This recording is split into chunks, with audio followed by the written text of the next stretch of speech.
আসসালামু আলাইকুম বন্ধুরা, আমার হেসেলে আপনাদের সকলকে জানাই স্বাগত। বন্ধুরা, আজকে আপনাদের সঙ্গে শেয়ার করব ক্যারামেল সেমই রেসিপি।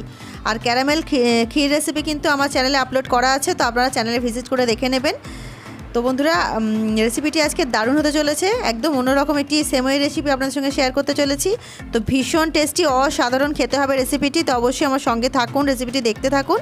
আর রেসিপিটি যদি ভালো লেগে থাকে অবশ্যই আমার চ্যানেলকে লাইক, শেয়ার, সাবস্ক্রাইব করে আমার সঙ্গে থাকবেন। তো রেসিপিটি পুরো দেখার জন্য অনুরোধ রইল, সঙ্গে থাকুন, রেসিপিটি দেখতে থাকুন। তো বন্ধুরা, সেমই বানাতে গেলে সবচেয়ে প্রথম যেটা দরকার দুধ। আর দুধ কিন্তু অবশ্যই ভালো কোয়ালিটির দরকার।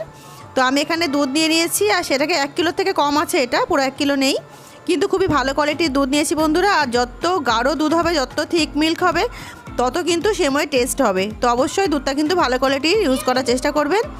আর ভালো করে কিন্তু দুধটাকে ফুটিয়ে নেব সবার প্রথমে সেমই বানানোর আগে। তো বন্ধুরা দেখুন, দুধটা কিন্তু ভালো করে ফুটে গেছে। তো দুধটাকে কিন্তু আমি এক সাইডে নামিয়ে রাখবো এখন। খুব ভালো করে ফুটিয়ে নিয়েছি, গ্যাসটা আস্তে করে একটু ভালো করে ফুটিয়ে নিয়েছি দুধটা আমি। তো দুধটা নামিয়ে রেখেছি বন্ধুরা। আর কড়া এখানে একটা বসিয়ে দিয়েছি আমি, এতেই আমি সেমই বানাবো। তো সবার প্রথমে আমি 1 চামচেতে ঘি দিয়ে দিলাম, পুরো 1 চামচ ভরে আমি এখানে ঘি দিলাম, 1 টেবিল স্পুন ঘি। আর এটা কিন্তু খুবই টেস্ট আনবে সেমইয়ের মধ্যে, তো অবশ্যই ঘি ব্যবহার করবেন। আর ঘিটা কিন্তু খুব বেশি গরম করলে পুড়ে যাবে তাড়াতাড়ি, তো সেই কারণে কিন্তু ঘিটা গরম হচ্ছে। আর আমি কিন্তু এখানে খুব ভালো একটা শুদ্ধ দেশি ঘি ইউজ করেছি, কাউ ঘি। তো অবশ্যই এখানে ভালো ঘি ইউজ করবেন। মেটেরিয়ালসগুলো ভালো হলে সেমই অবশ্যই কিন্তু টেস্ট খুবই বেশি হবে, খুব ভালো হবে। তো ঘিটা কিন্তু গরম হচ্ছে, খুব বেশি গরম করার দরকার নেই। ঘিটা গরম হওয়ার সাথে সাথে এর মধ্যে আমি কিছু গরম মশলা দিয়ে দেব। এখানে আমি 3টে এলাচ নিয়েছি, 3টে এলাচ দিয়ে দিচ্ছি। আর গ্যাসের ফ্লেমটা কিন্তু আমি কম করে রেখেছি বন্ধুরা, কারণ ঘি যাতে পুড়ে না যায়। একটু দালচিনির টুকরো দিয়ে দিলাম 2টো, আর একটা তেজপাতাকে 2 টুকরো করে দিয়ে দিলাম। তো একেবারে অনেক বেশি গরম করে নিলে ঘিটা তাড়াতাড়ি পুড়ে যাবে, সেই কারণে গ্যাসের ফ্লেমটাকে আস্তে করে রেখেছি। আর ঘিটাও গরম হচ্ছে, তার সাথে কিন্তু এই গরম মশলাগুলো একটু হালকা করে ভেজে নেব, জাস্ট 30 সেকেন্ডস মতো। এটা ভাজা ভাজা হচ্ছে, এর মধ্যে দিয়ে দেবো ড্রাই ফ্রুটস। আমি ড্রাই ফ্রুটসের মধ্যে এখানে নিয়েছি কাজু, কিশমিশ, আর এখানে নিয়েছি আমি খোরমা খেজুর। তো খোরমা খেজুরটা একটু শক্ত হয়, তো সেই কারণে আমি জলে ভিজিয়ে আর সেটাকে ভালো করে কেটে নিয়েছি। আর এর মধ্যে আমি কিছু আমন্ডসেরও ব্যবহার করেছি। তো এই ড্রাই ফ্রুটসগুলো একটু ভালো করে ফ্রাই করে নেব। আর গ্যাসের ফ্লেমটা কিন্তু আমি কম করেই ফ্রাই করছি, কারণ ড্রাই ফ্রুটসগুলো জাস্ট ফ্রাই করতে হবে, রোস্ট করতে হবে, কিন্তু পুড়িয়ে দিলে হবে না। তো সেই কারণে ঘিয়ের সাথে একটু এইগুলোকে হালকা করে ফ্রাই করে নিতে হবে। বেশি হাই ফ্লেমে করা দরকার নেই, গ্যাসের ফ্লেমটা কিন্তু কম করেই ভালো করে ফ্রাই করা যাবে এটা। তো এটা ফ্রাই হয়ে গেছে বন্ধুরা, তার সঙ্গে আমি দিয়ে দিচ্ছি সেমইগুলো। এই সেমইগুলো সরু সেমই নিয়েছি আমি, আর এগুলো কিন্তু ভাজাই থাকে, প্যাকেটে পাওয়া যায় কিনতে। তো আমি ভাজা আছে, তবুও একটু ঘিয়ের সাথে এটা হালকা করে ভেজে নেব ড্রাই ফ্রুটসের সঙ্গে। তো বন্ধুরা, নাড়িয়ে চাড়িয়ে সুন্দর করে কিন্তু সেমইগুলোকে একটু ড্রাই ফ্রুটসের সঙ্গে ফ্রাই করে নিতে হবে। গ্যাসের ফ্লেমটা মিডিয়াম রেখেই অবশ্য করবেন, যাতে সেমইটা যেন পুড়ে না যায়, এটা সবসময় খেয়াল রাখবেন কিন্তু। আর এইভাবে ফ্রাই করলে না সেমইয়ের মধ্যে বেশ ঘিয়ের ফ্লেভারটা সুন্দরভাবে অ্যাবজর্ব হয়ে যায়, তাহলে কিন্তু সেমইটার টেস্ট অসাধারণ হয়। তো রেসিপিটি আপনারা পুরোটা দেখতে থাকুন। আপনাদের কাছে রিকোয়েস্ট রইল বন্ধুরা, আপনাদের পুরো রেসিপিটাই কিন্তু ভীষণ ভালো লাগবে, আর খুব ভালো একটা সেমই রেসিপি কিন্তু শিখতে পারবেন। তো অবশ্যই রেসিপিটি দেখার অনুরোধ রইল সকলকেই।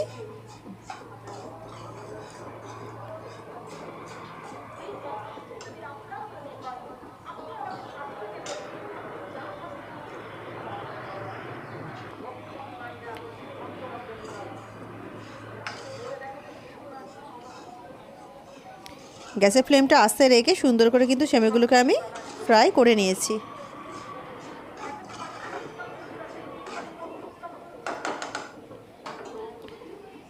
তো বন্ধুরা, গ্যাসের ফ্লেমটা আস্তে করে এর মধ্যে আমি দুধ অ্যাড করছি, কারণ বুঝতেই পাচ্ছেন সেমইটা গরম আছে, সেই কারণে কিন্তু গ্যাসের ফ্লেমটা অবশ্যই আস্তে করে তারপরেই মিল্কটা অ্যাড করবেন। আর আমি কিন্তু সম্পূর্ণ দুধটা অ্যাড করিনি, কিছুটা রেখে দিয়েছি, সেটা আমি পরে অ্যাড করব। সেমইগুলোকে সুন্দর করে ভিজিয়ে দেব।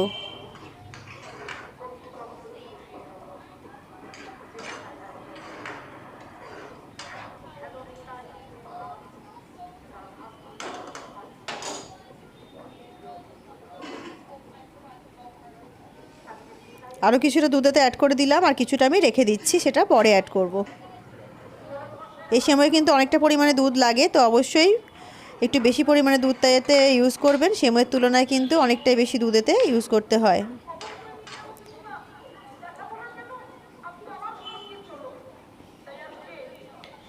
তো আমি ভালো করে কিন্তু এটাকে মিক্স করছি এই কারণে যাতে সব কটা সেমই সুন্দরভাবে নরম হয়ে যায়, তাই জন্য আমি এটা কিন্তু ফুটছে আর মিক্সও করতে থাকছি একদিক থেকে। ওপর নিচ সুন্দর করে মিক্স করে দেবেন যাতে কোনোভাবে কোনো সেমই যেন শক্ত না থাকে, সফট হয়ে যায়। আর এই সময় কিন্তু খুব তাড়াতাড়ি সফট হয়ে যায়, খুব বেশি ফোটানোর কোনো দরকার হয় না। তো দেখতেই পাচ্ছেন একদিকে কিন্তু সেমইটা ফুটতেও শুরু করেছে, তো অতিরিক্ত ফোটাবার দরকার নেই বন্ধুরা। সেমইটাকে না আমি এখন নামিয়ে রাখবো, নামিয়ে রেখে বাকি কাজটা কিন্তু করে নেব। তো সেমইটাকে নামিয়ে রেখেছি আর এখানে আমি নিয়ে নিলাম একটা ফ্রাই প্যান। তো ফ্রাই প্যানটার মধ্যে দিয়ে দিচ্ছি চিনি। বন্ধুরা যেহেতু আমি এটা ক্যারামেল সেমই বানাচ্ছি, তো সেই কারণে কিন্তু ক্যারামেল তো বানাতেই হবে, সেই কারণে এটাকে আমি ক্যারামেল বানাবো। সেই জন্য ফ্রাই প্যানের মধ্যে দিয়ে দিলাম চিনি আর তার মধ্যে দিয়ে দিচ্ছি একটু জল। আর চিনির পরিমাণটা কিন্তু আপনারা আপনাদের স্বাদ মতো কম বেশি করতে পারেন। সবাই সেমই বেশি চিনি খেতে পছন্দ করেন না, বেশি মিষ্টি খেতে পছন্দ করেন না। তো যারা হালকা মিষ্টি পছন্দ করেন তারা চিনির পরিমাণটা একটু কম দেবেন, কিন্তু সেমই আবার মিষ্টি কম হলে ভালো লাগে না বন্ধুরা। তো পর্যাপ্ত পরিমাণে মিষ্টি হলে তবে কিন্তু সেমইয়ের স্বাদটা আসে। তো বন্ধুরা চিনির পরিমাণটা এমন দেবেন যাতে খুব বেশি মিষ্টি না হয়ে যায়, অথচ পারফেক্ট যেন একটা মিষ্টি হয় সেমইয়ের মধ্যে, তাহলে কিন্তু অসাধারণ টেস্ট হবে। তো দেখুন ক্যারামেল কিন্তু আমার রেডি হয়ে গেছে বন্ধুরা। এর থেকে বেশি আর ঘন করব না, তাহলে কিন্তু জমে যাবে ওইটা। তো আমি ক্যারামেলটাকে নামিয়ে নিচ্ছি। আর এই যে সেমইটাকে নামিয়ে রেখেছিলাম দেখুন দুধটা অ্যাবজর্ব করে নিয়েছে, এর মধ্যে কিন্তু আমি দিয়ে দিচ্ছি ক্যারামেলগুলো।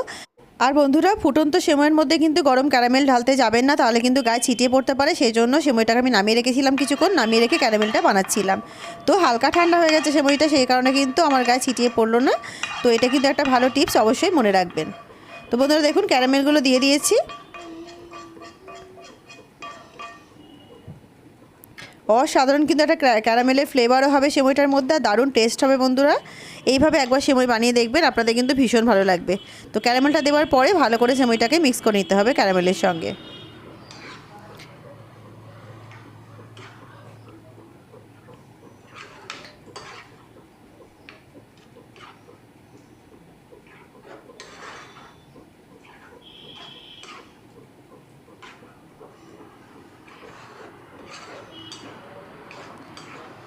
তো বন্ধুরা আপনারা যদি 250 গ্রাম মতো সেমই ইউজ করেন, তাতে কিন্তু মোটামুটি 1.5 কিলো মতো দুধ দিতে হবে দুধের সেমই বানাতে গেলে, তাহলে কিন্তু সেমইটা পারফেক্ট হবে। কারণ দুধ যেহেতু অ্যাবজর্ব হয়ে যায় সেমই তাড়াতাড়ি, তো সেই কারণে দুধের পরিমাণটা একটু বেশি দিলে সেমইটা কিন্তু ভালো লাগে। তো বন্ধুরা আমি যে দুধটা বাঁচিয়ে রেখেছিলাম সেই দুধটা কিন্তু এতে অ্যাড করে দিলাম এই সময়। তো আমি এই কারণেই দুধটাকে বাঁচিয়ে রেখেছিলাম, কারণ আমি জানতাম যে দুধটা কিন্তু লাগবে পরে, কারণ সেমই খুব তাড়াতাড়ি দুধ কিন্তু অ্যাবজর্ব করে নেয়। তো এটা অবশ্যই মাথায় রাখবেন সেমই বানানোর সময়, বিশেষ করে দুধের সেমই বানানোর সময়ের কথা বলছি। তো দেখুন অসাধারণ সেমইটা কিন্তু একেবারে রেডি হয়ে গেছে বন্ধুরা। বিশ্বাস করুন এই সেমইটা খেতে এতটাই টেস্টি, আমার তো ভীষণ ফেভারিট, আমার বাড়ি সবাই পছন্দ করে এই রেসিপিটি। আর কেমন লাগছে অবশ্যই কমেন্ট করে জানাবেন বন্ধুরা। আমার তো এখনই খেতে ইচ্ছা করছে, অবশ্যই খাবো, কিন্তু আপনাদের সঙ্গে শেয়ার করে দিচ্ছি তার আগে।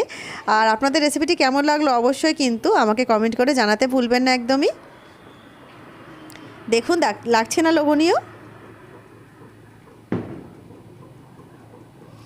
অবশ্যই আপনাদের কাছে রিকোয়েস্ট হলো এইভাবে একবার সেমই ট্রাই করবেন বন্ধুরা, আর আমাকে কমেন্ট করে অবশ্যই জানাবেন রেসিপিটি কেমন লাগলো।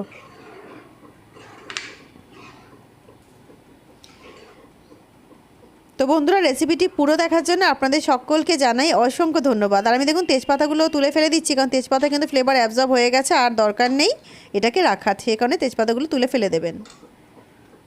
আর বন্ধুরা রেসিপিটি যদি আপনাদের ভালো লেগে থাকে অবশ্যই আমার চ্যানেলকে লাইক শেয়ার সাবস্ক্রাইব করে আমার সঙ্গে থাকবেন।